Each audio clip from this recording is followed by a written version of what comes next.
want to tell you a little bit about how to maintain and get a good credit score.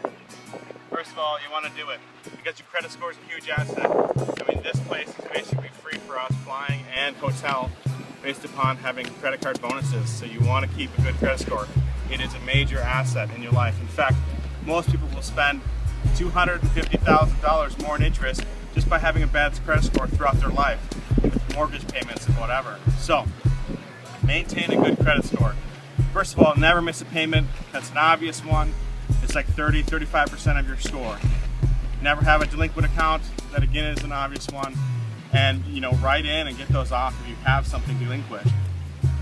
Everything affects, even bankruptcy affects you less as time goes on. So if you have bankruptcy, here's how you build your credit back up. You have to start with Capital One. I know I do not like Capital One. They are the worst. They hit all 3 credit reports when you hit an inquiry instead of like timing out to different ones. So, and they will, I mean, literally, if you miss one payment with them, it is reported. So it'll hurt you bad. But Capital One will help you build your credit score. You got to pay an annual fee, but start with Capital One. I've seen people build back up from Capital One into getting great point cards 6 months to 2 years later.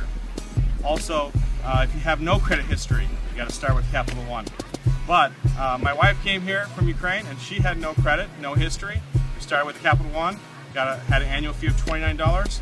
After 3 months, we ordered another Capital One with no annual fee. Got a $1,000 credit limit, up from $750 from the R401. And then in 8 months later, we ordered the Delta Airlines miles, one from Amex, and got approved with no annual fee, 30,000 miles. So it can be done fairly quickly, even with no credit history. But one way to do that as well is to have a spouse or somebody else put you on as an authorized user on one of their oldest and best cards, a personal card, because business cards do not show up as any credit card debt on your personal report. So on a personal card, let's say you had a card 17 years old with a $13,000 limit, you put your spouse on that, and then that will increase your credit report. It doesn't affect it a lot, but it should get something out there for them. Now, inquiries affect your report the least, but you want to make sure you span them out. After 90 days, then take another report.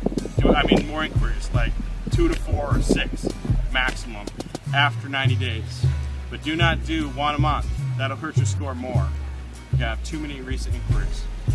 Payment history is another thing. So keep your oldest cards with 0 annual fees, the longest. Just keep those. Let them set. Use them a little bit. You have to. And then lastly, it's diversification. You can have a car loan, a house loan, or credit cards. You got to keep at least 2 major credit cards to make your score really to be effective and good. But you got to just diversify. But you know what? You don't have to. If you don't have a car loan or house loan or personal loan, don't go out and get one just to get a better credit score. It's not going to matter. My wife has none of those things in her report and is well into the excellent at all times. So that is it. She's only had credit card reports, 5-year credit limit, and she's gotten over 1 million points already in the last year and a half in credit card points, and enjoyed vacations like this with me. So maintain a good credit score.